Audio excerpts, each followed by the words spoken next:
Bonsoir et merci de toujours vous informer sur Gabon 24. Débutons cette édition avec l'État gabonais qui a revu à la baisse 170 produits contre 166 pour modifier l'arrêté 241 devenu caduc en intégrant 25 nouveaux produits pour en ressortir 17 qui ne sont plus importés. Les détails de tout cela avec Gladys Maganga. Désormais, tous les acteurs de la chaîne de commercialisation des denrées alimentaires et des produits de première nécessité seront soumis à une mercuriale qui, selon les autorités, servira de base aux importateurs, grossistes, distributeurs et détaillants.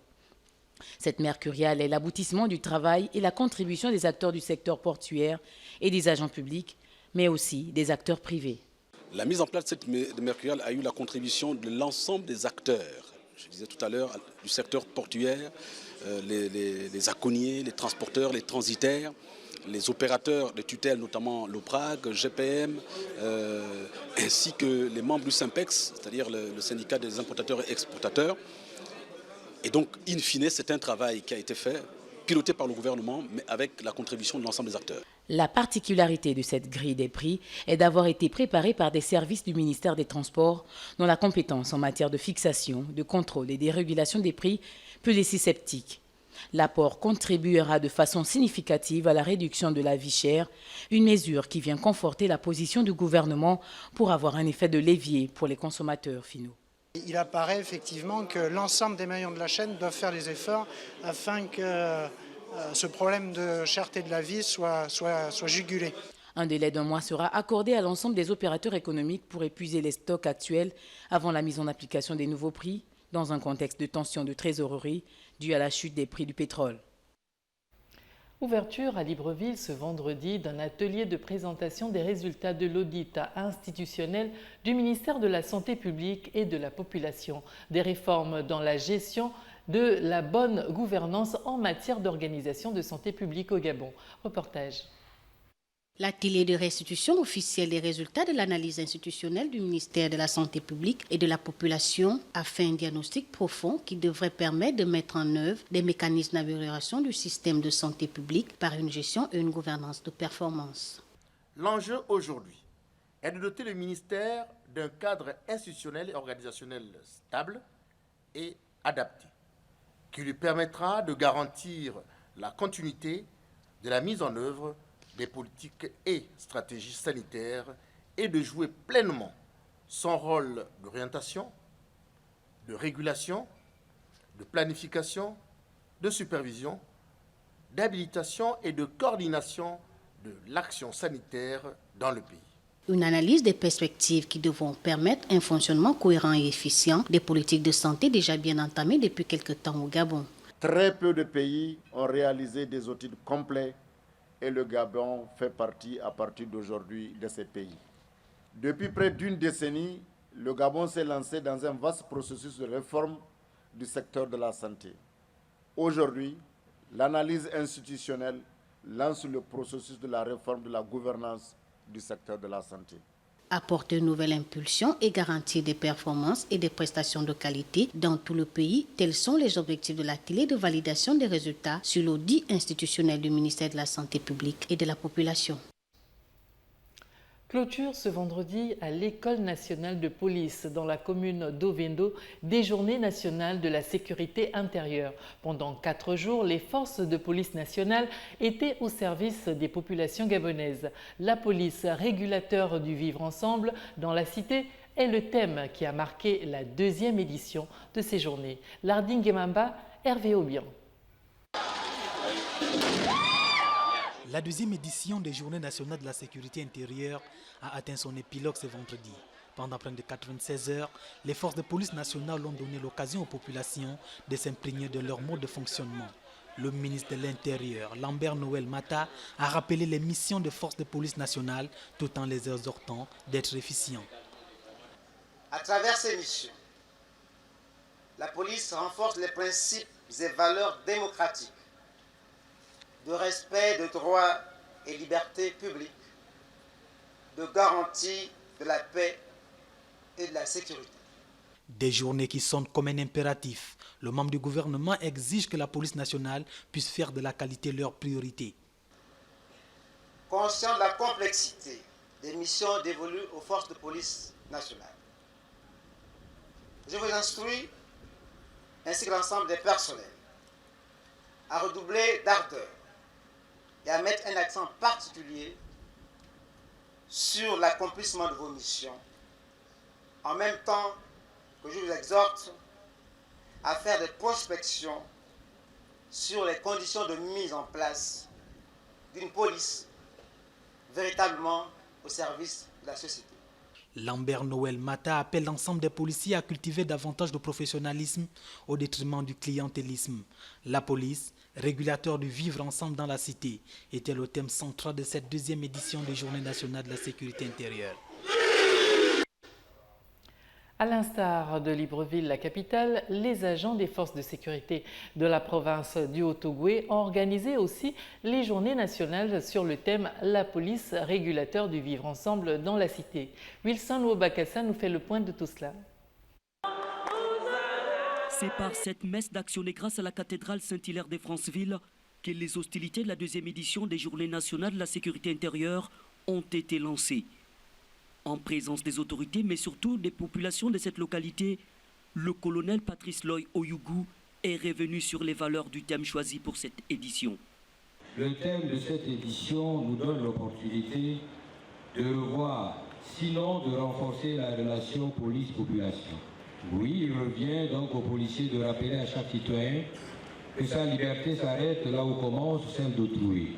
Pour sa part, Jacques Denis Tsanga a interpellé les agents des forces de défense et de sécurité d'être en conformité avec le thème choisi, celui de la police, régulateur du vivre ensemble dans la cité, mais surtout de l'aspect pédagogique qui révèle ce dernier. Les citoyens que vous côtoyez tous les jours ne sont pas forcément au fait des lois et règlements. Donc il s'agit dans un premier temps de jouer un rôle pédagogique qui est même le plus important parce que c'est le changement des esprits qui amène l'évolution des sociétés. Journée qui a permis au public de mieux comprendre et définir le rôle joué par nos forces de sécurité et de défense. Le plus souvent, on n'est pas au fait de ce que le travail qui est exécuté par les policiers. Ces journées, vraiment, on sait exactement qu'ils font leur travail et que nous, populations, on se sent quand même en sécurité au regard de tout ce que nous avons vu aujourd'hui. Le rendez-vous est pris pour l'année prochaine. Et puis, cette information émanant du gouvernement concernant les modalités d'organisation de la gestion des bons de caisse et titres de paiement du mois de juin 2017 dans les secteurs santé et affaires sociales, ainsi pour garantir la continuité et l'effectivité du service de santé aux usagers, mais surtout au regard des perturbations occasionnées par les arrêts de travail dans le secteur, le Premier ministre Emmanuel Isoze Ngonde a décidé de la mise sur bons de caisse et titres de paiement spéciaux, la solde des agents en service de ce secteur pour compter de juin 2017. S'agissant des agents en service à l'intérieur du pays, il leur est demandé de se rapprocher de la direction régionale de la santé ou de la coordination provinciale des affaires sociales. Et pour finir, sachez que la distribution des bons de caisse et titres de paiement débutera le lundi 26 juin à partir de 8 h dans les sites retenus.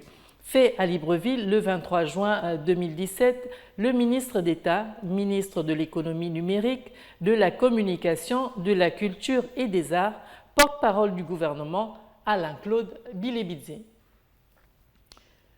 L'actualité en Afrique est focalisée sur le secrétaire général des Nations Unies, Antonio Guterres, visite un camp de réfugiés dans le nord de l'Ouganda avant un sommet de collecte de fonds à Kampala visant à recueillir au moins 2 milliards de dollars pour aider le pays à faire face à près d'1 million de réfugiés venus du Soudan du Sud. Regardez. L'Union européenne s'est engagée jeudi à débloquer 85 millions d'euros en faveur de l'Ouganda pour l'aider à faire face à l'arrivée de près d'1 million de réfugiés sud-soudanais. Cette annonce intervient à la veille du sommet de la solidarité envers les réfugiés à Kampala qui aura pour but de récolter 2 milliards de dollars pour faire face aux besoins de financement de l'année à venir. Dans un monde où tellement de gens ferment leurs portes et leurs frontières de manière égoïste et ne laissent pas venir les réfugiés, Cet exemple mérite l'éloge et l'admiration de l'ensemble de la communauté internationale. Les organisateurs de cette réunion estiment que 8 millions de dollars seront nécessaires sur les 4 prochaines années. Les dirigeants du pays ne méritent pas que leur peuple souffre énormément de cette guerre sans fin. Il est temps que prenne fin cette guerre. Il est temps que tous les dirigeants du Soudan du Sud comprennent qu'ils doivent arrêter cette guerre. Le secrétaire général de l'ONU, Antonio Guterres, qui a visité jeudi un camp de réfugiés du nord de l'Ouganda, se joindra vendredi à d'autres officiels, des donateurs et des leaders régionaux pour tenter d'amasser le plus d'argent possible. Antonio Guterres a également salué l'extraordinaire générosité du peuple et du gouvernement ougandais qui reçoit presque 1 million de Sud-Soudanais comme des frères et des sœurs, partageant avec eux leurs terres et tout ce qu'ils ont. Cap sur l'actualité dans le monde. En Albanie, le chef de l'opposition de droite albanaise, Lulzim Basham, a multiplié des rendez-vous avec militants et citoyens à travers le pays en vue des législatives de dimanche. Il dénonce plusieurs malversations du Premier ministre sortant Edi Rama et propose aux habitants d'Albanie une nouvelle république. Le récit de Miguel Mabika. Le leader de l'opposition albanaise a mobilisé ses militants en vue de la préparation législative dimanche. En Albanie, ce dernier dénonce le Premier ministre sortant Edi Rama d'être l'auteur de nombreuses crises qui secouent le pays, dont l'installation de l'oligarchie et le pillage de l'économie du pays. Edi Rama a soutenu une poignée de gens qui ont tout monopolisé, qui ont mis la main sur l'économie et une poignée de criminels qui se sont emparés du pouvoir et fait de l'Albanie un dépôt de drogue. Dans son programme économique, Lulzim Basham compte entre autres baisser l'impôt et subventionner l'activité des fermiers dans le pays. La Nouvelle République est un programme concentré sur l'économie et l'avenir des citoyens. La baisse d'impôts, des stages pour les jeunes, des subventions pour les fermiers. Tout cela fait partie de mon programme économique, dont les priorités sont les mêmes qu'en France et partout en Europe. Lulzim Basham, chef du Parti démocratique depuis 2013, il assure s'être émancipé de la tutelle de Salih Berisha et entend bâtir une nouvelle république à coup de mesures économiques libérales classiques. Son opposition durant 4 ans fut offensive. Il a décrété un boycott de plusieurs mois du Parlement et a menacé de ne pas participer aux élections, multipliant des attaques contre Edi Rama, notamment pour corruption ou collusion avec les trafiquants de cannabis, avant de finalement renoncer sous la pression internationale. Du sport dans cette édition. À l'instar des pays du monde, le Gabon a célébré ce vendredi la journée internationale olympique sur le thème « Bouger, apprendre, découvrir ». C'est le stade sino-gabonais d'Akanda au nord de Libreville qui a accueilli les différents ateliers organisés pour la circonstance par le Comité national olympique. Gaël Mapessi, Bertin Osaga. C'est une centaine d'enfants venus essentiellement de l'école de Gros-Bouquet 2 qui ont pris d'assaut ce vendredi le stade de l'amitié sino-gabonaise dans la commune d'Akanda pour célébrer la journée mondiale olympique à l'initiative du Comité national olympique gabonais. Objectif, initier les jeunes à la pratique des sports tout en les inculquant les valeurs olympiques, gage du savoir-vivre sportif. Et là où vous avez vu les enfants jouer, vous avez vu que les enfants sont tellement, je dirais, pris au jeu qu'il nous sera difficile de les arrêter. Donc c'est ça aussi l'objectif. Faire comprendre à l'enfant que le sport est important pour son corps, pour son éducation, pour qu'il s'intègre, pour que très tôt il intègre les valeurs olympiques. Une journée enrichissante pour le directeur de l'école, mais aussi pour les apprenants qui ont bien compris l'enjeu de ces retrouvailles. Moi, ça m'a beaucoup plu de faire ça ici. J'espère qu'on pourra institutionnaliser cette rencontre entre les EPC et le Stade de l'Amitié ou le Comité olympique. C'était vraiment une belle journée. Je suis très contente d'avoir fait quelque chose, d'avoir participé, d'avoir même plus si je n'ai pas gagné, mais d'avoir participé. On a bien saisi l'importance, ce n'est pas de gagner, mais de participer. C'était très sympa et parce que je suis bien amusée. Le Comité national olympique gabonais veut par cette journée redonner un souffle nouveau au sport dans les écoles primaires, secondaires et universitaires du pays. C'est un match de football disputé ce vendredi au stade de l'Institut national de la jeunesse et des Sports dans le 5e arrondissement de Libreville, opposant l'équipe du cabinet à celle du secrétaire général du ministère des Sports, que la fête des pères a été célébrée en différé. Regardez. Ils ont troqué leur veste contre un maillot, le temps des matchs de football pour célébrer en différé la fête des pères. L'équipe du cabinet en rouge contre celle de l'administration du ministre des Sports en bleu ont rivalisé de talent dans une rencontre discutée dans un esprit de fair play. C'est la fête des pères et les hommes pensent toujours qu'on oublie la fête des pères. Nous avons pensé qu'il fallait célébrer les pères de notre département et puis nous sommes dans le département des sports. Les sports, les loisirs, la vie associative, et tout est représenté ici. Les deux équipes n'ont pas démérité, c'était un beau match, on ne s'est pas ennuyé.